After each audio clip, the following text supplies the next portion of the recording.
So I'll be speaking on 4i Arrow as a variable tool for South African sustained growth. I will try to channel my energy on smart manufacturing, energy, and health. 4i Arrow, which represents fourth industrial revolution, is a generation of industrial revolution that is currently sweeping the world. We have the first one, which focused on mechanization. And during the era of that mechanization, which is the first industrial revolution, Africa were among the top leaders in that era. Then you now have the generation, which is the second generation that focused on assembly line. And then the third, where you have internet and computer dominating. And each of these generations of industrial revolutions built on subsequent one. And currently, since 2011 or thereabout, we've been on the generation of 4i Arrow. For us in the global south, most of the countries are still battling with 4i Arrow, but there are some countries in the world that have progressed beyond the 4i Arrow. And please, the next slide, the next two slides. So for 4i Arrow, basically works with internet, it works with electricity, and a bit of cyber physical, which is, you can see on the screen at the moment. But some other countries like China, they've moved beyond the 4i Arrow. But for us here in South Africa, how can we take advantage of this? Wouldn't it be very nice if it is possible for you to print your own electricity? Would it not be nice if in the house, just as you have your smoke detectors that comes on when there is fire and all of those fire alarms, wouldn't it be nice if you have a technology in your home that can tell you that, look, the level of smoke, the level of sugar you've taken today has gotten to a certain threshold, and in the next 2-3 days, if you don't treat yourself, you're going to be down with flu, or your liver is currently having some issues. A sensor or a technology that can do medical imaging, medical analysis for everyone in that place.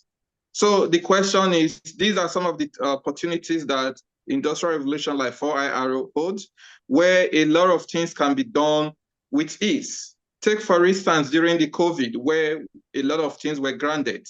If another COVID or another pandemic happened and the world was shut down, can we in South Africa cope with things like our health? Would there be more death resulting from normal medical related that can be averted if we have the technology of robot operations? Will there be food supply, like even the normal food ordering that we have? If there is a pandemic and there is a standstill, can there be drones delivering medications and the rest to us? These are some of the advantages that 4i Arrows and other industrial revolution hold, if only we can harness it. Because take, for instance, is it really possible for, in some part, like in China, for instance, drones now do delivery? Where during the time of COVID and there was no movement, will South Africa, if such a thing happen, can South Africa cope? So it's on the strength of these that my presentation will be focusing on.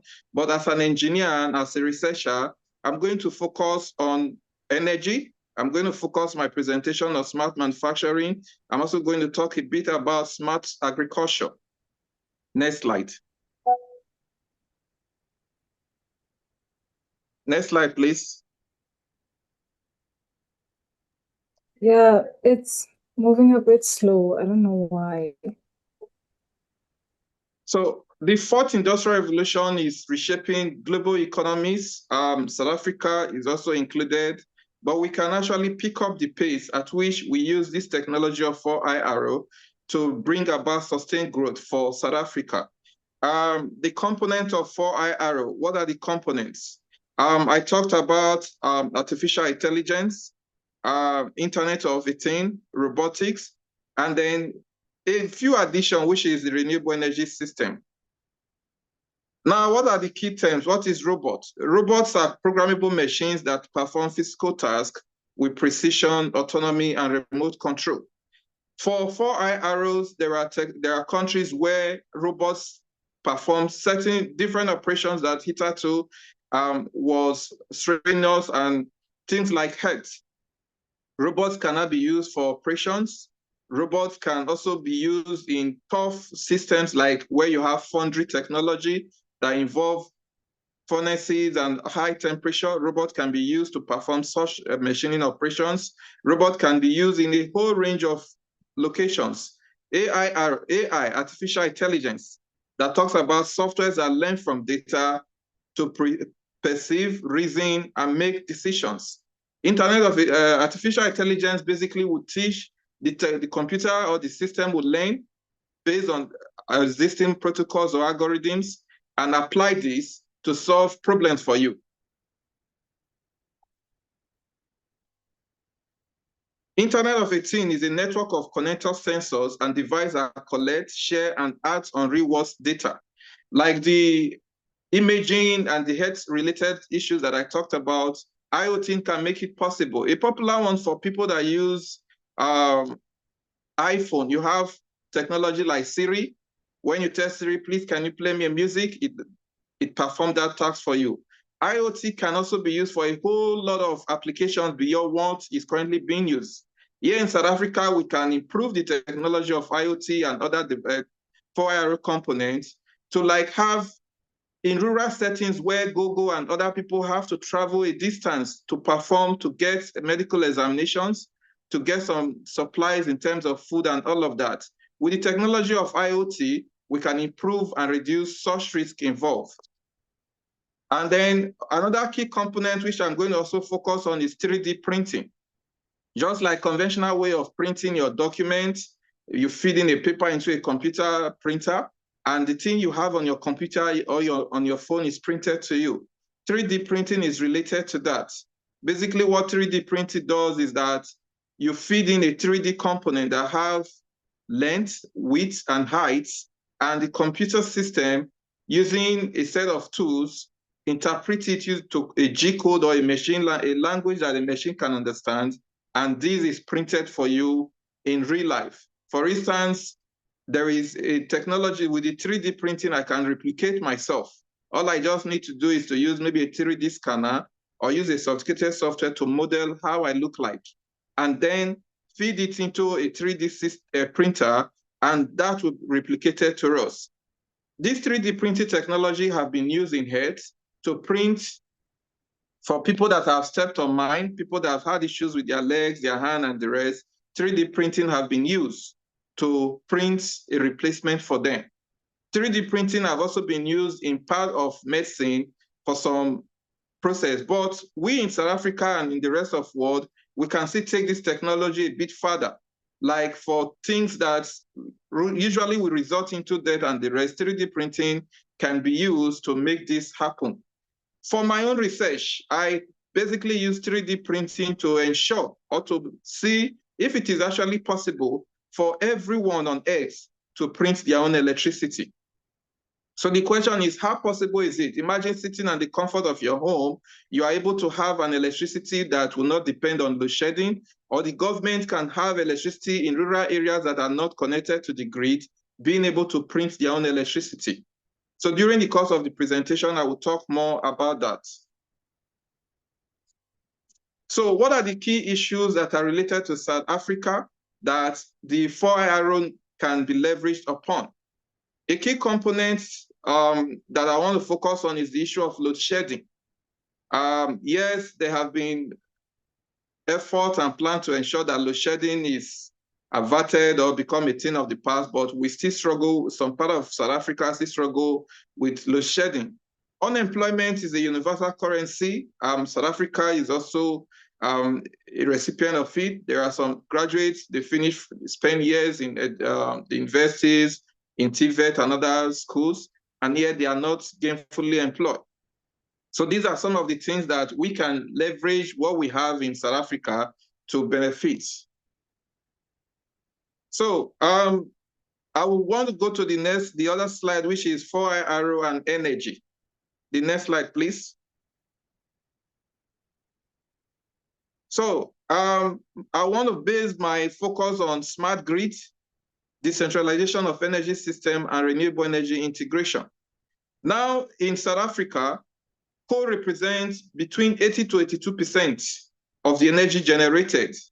Meanwhile, in South Africa, we have an installed capacity of about 58 gigawatts being managed by Eskom. But in the height of all of this, Eskom is battling with aging infrastructure. Eskom is battling with issues of electricity theft and other related issues. The question is, how can renewable energy that will prevent things like emissions, how can we have more renewable energy implemented? At the moment, in 2023, the renewable energy supply for South Africa was about 1%, nuclear represented 4%, and crude oil had 9%. But according to the reports by South African Energy, renewable energy currently accounts for 17%, and there is a target of 33% by 2030.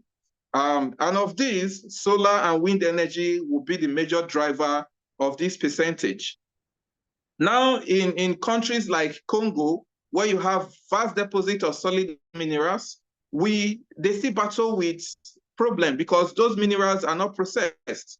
Reason being that energy is at the height of every development. Good amount of energy is required to drive any economy to be able to sustain the growth that countries like South Africa currently have.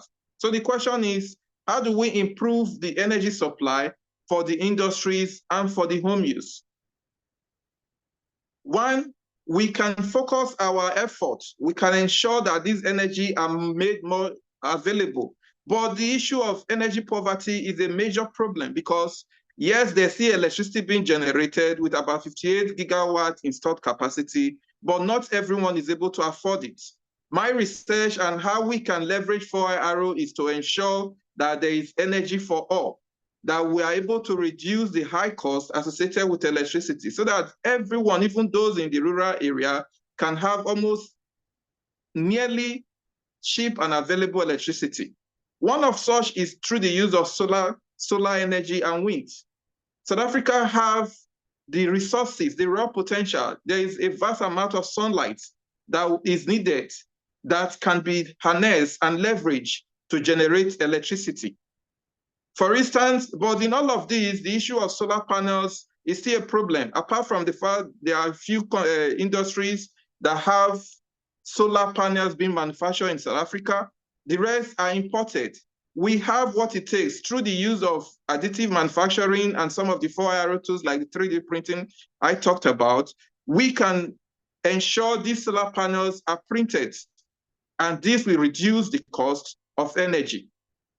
Another one that we can also harness is the issue of wind energy. A 3D printing, for instance, can print some of these wind components. And with good assembly line, they can be made available to everyone involved. So the question is, how do we go about it? Before I move to how we go about it, is the issue of wind hydrogen. Hydrogen is another good source of energy that we can harness and that can drive the industries and what we have in South Africa. Are you still able to hear me? Yes, we can hear you. Yes, we can hear you.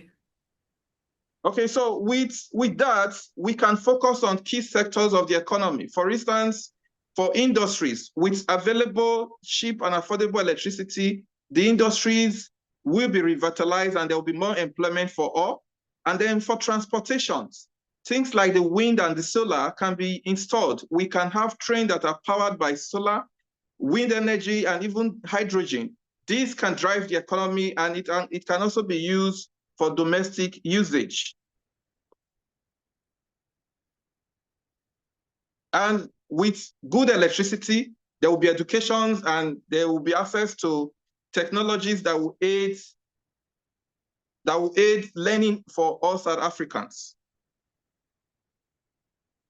So because of time, please, can we just move to 4i energy, which is slide 17, because of my time, so that I can dwell more in depth on the energy landscape in South Africa.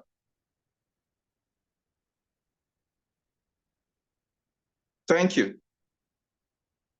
Now, just as we have on the screen is a system like an electric vehicle that is powered by a solar panel.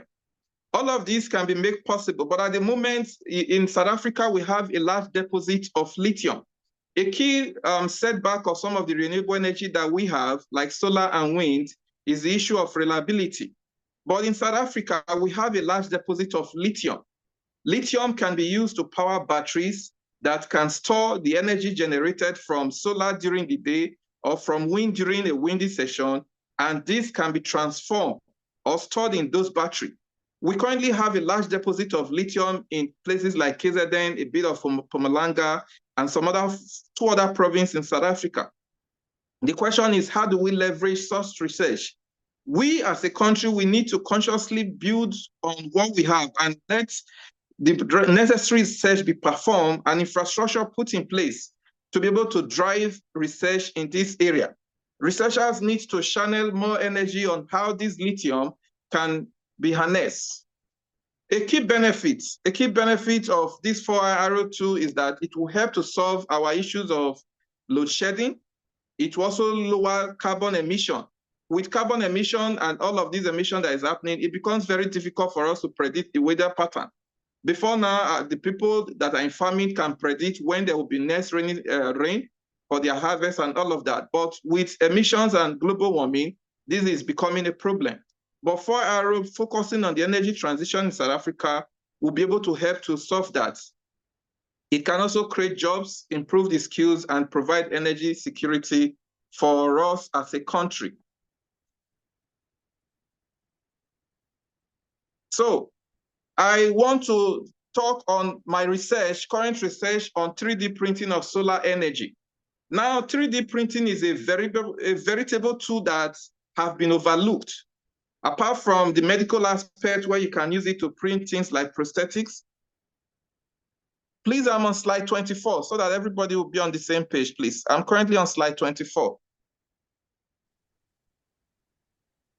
3D printing.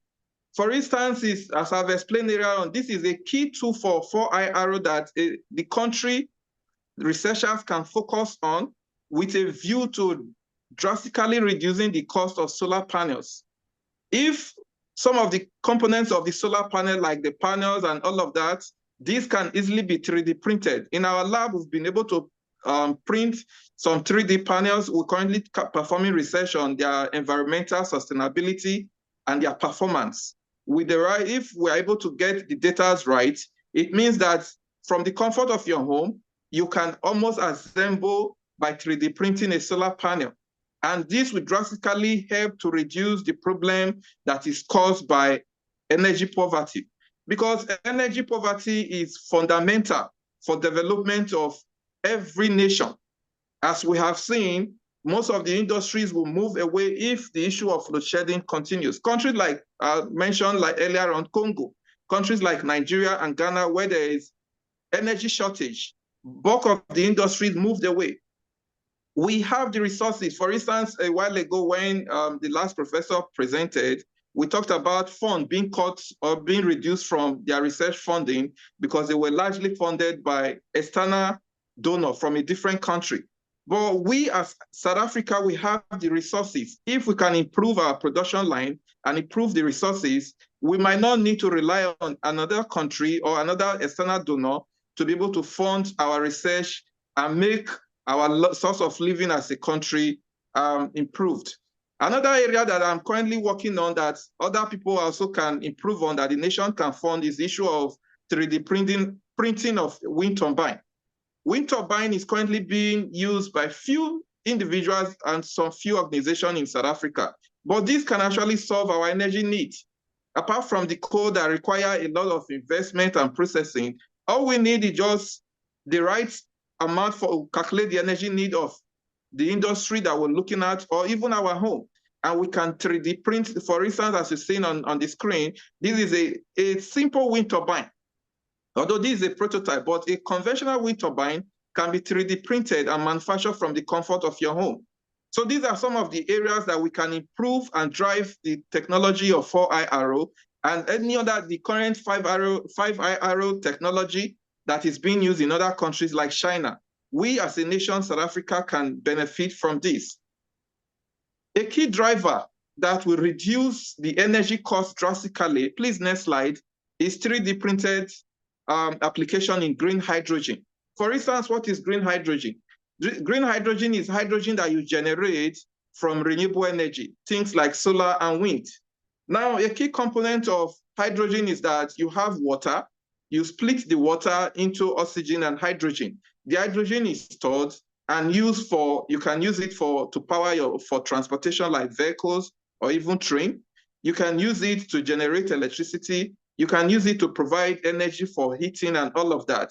Now, most of the concern that have been raised in some forum is that if you split water and you have hydrogen and oxygen, what happened to the water for regions that are battling with water? There is a new technology known as the fuel cell, which is the next slide. This fuel cell converts the hydrogen that you generated, you use it to power, and in return give you heat and water as a byproduct. So the water can be recycled from the green hydrogen back to the fuel cell in that order. The hydrogen uses an electrolyzer to split the water to generate, to give you the hydrogen and the oxygen. The oxygen can be fed into medical facilities for people that require oxygen for their applications and their usage. So I will move, because of my time, I will move to these 2 slides from here, which is the skill and the human capital development that we need to be able to harness energy, a cheap, affordable energy for South Africa. Now, very few people have the expertise of solar installations. This can be improved. There can be more training centers by the government to ensure that a lot of people can install solar technology, that they will be able to calculate the energy need of a house. They come into a house, a facility, a school or a hospital and say, okay, look, this is what you need. This is the amount of energy, and this is the number of solar panels, the number of inverter and all of that you need. There's also a knowledge gap that can be built by ensuring that people understand that with a good skill set in additive manufacturing like 3D printing, some of this technology, including solar panels and wind turbine, can easily be printed and made available at a reduced and affordable cost for all. Then there's a need for TVETs and other related programs or institutions to provide the necessary manpower to be able to drive the energy need of South Africa. Please, the next slide, which is smart manufacturing. Now, smart manufacturing basically involves the use of some of the components of the 4I arrow that I've talked about in their normal conventional manufacturing process. Things like the use of robots, things like the use of machine CNC, which is computer numeric control machines. All of this technology will help to drive the manufacturing process. From a bit of data, the manufacturing sector in South Africa contributes about 30% to the GDP of South Africa. It employs over 1.6 million people. But between 2022 and 2023, there was a decline in output because of some of the spillover from the COVID and related. And at the moment in the manufacturing sector in South Africa, food and beverage contributes the largest, with about 22.3% being contributed by this sector in the manufacturing of. How can we as a nation improve on this critical sector? In fact, smart manufacturing is a key pillar of the 4 arrow, and it provides a shift for traditional and linear production that will bring about connected intelligence and adaptive industries, industry that will drive the economy of South Africa. Imagine if the price of vehicles and other things in South Africa, this can be reduced drastically if 4I arrows are deployed in the manufacturing sectors, and they are not far-fetched. A basic some of them is that, like for instance, you apply machine learning to do predictions and analysis of what is currently causing the decline and what are the ways that AI, artificial intelligence, can aid and reduce the cost of manufacturing in South Africa. This will improve the livelihood, both from the health sector, from the earnings and all of that. So there is the need for more of that. The benefits are enormous. The benefit of applying some of these 4R tools for manufacturing are enormous. Among them is there's increased productivity. With smart manufacturing, most of these sectors, we have almost 20 to 40% productivity.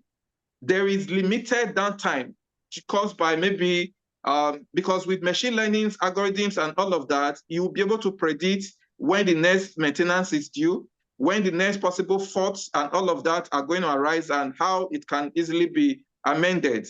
And then there's improved quality, because with AIs and other tools, you can do better quality control for any of the product that you are manufacturing. You don't have to recall any product that you have done, any to defects.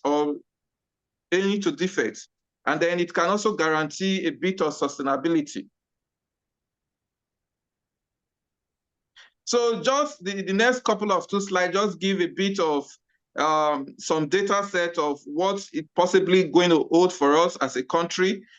Countries like Germany and USA that are leading in this area. Dr. South Africa. Ukoba? Yeah. I'm sorry to interrupt you. Could you wrap up as we're run out of time now? Okay. So the next thing is, can we just move to slide 42 so that I can round up? Thank you. So the other aspect I was going to talk about was for smart agriculture.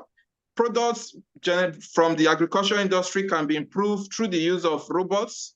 Drones can be used to monitor the yields of most of these farms, and machine learning algorithms can be used to give better resources for the farmers, and this will improve their yield and also create employment for us as a country.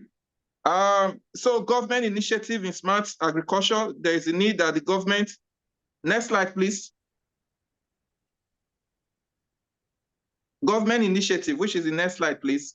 So government can support some of the implementation of this, and then like the use of the drones I talked about, machine learning algorithms can be used, and then green farming and all of that can be implemented. Because of time, the challenges are there. And let me just go to conclusion, which is the next. 4IRO is a plus to South Africa. We don't have to be afraid of 4IRO anymore. There's the need for us to take advantage of the tools that are available so that we can use it for the development and the sustained growth of South Africa as a country. Few challenges exist that hinder the adoption of 4IRO, but with more research and more support from the government, this can be improved about. And then the notion that 4IRO will steal jobs, that is completely not true. We need to see that, for instance, some of this technology that I talked about, robotics in the manufacturing sectors, these still require human improvement. So 4IRO is not going to be stealing any technology anytime soon, so we need to embrace it. So thank you so much for the opportunity. Next slide. On my own part, I've done some, next slide, please. Okay, thank you. I'll thank you so much for the opportunity.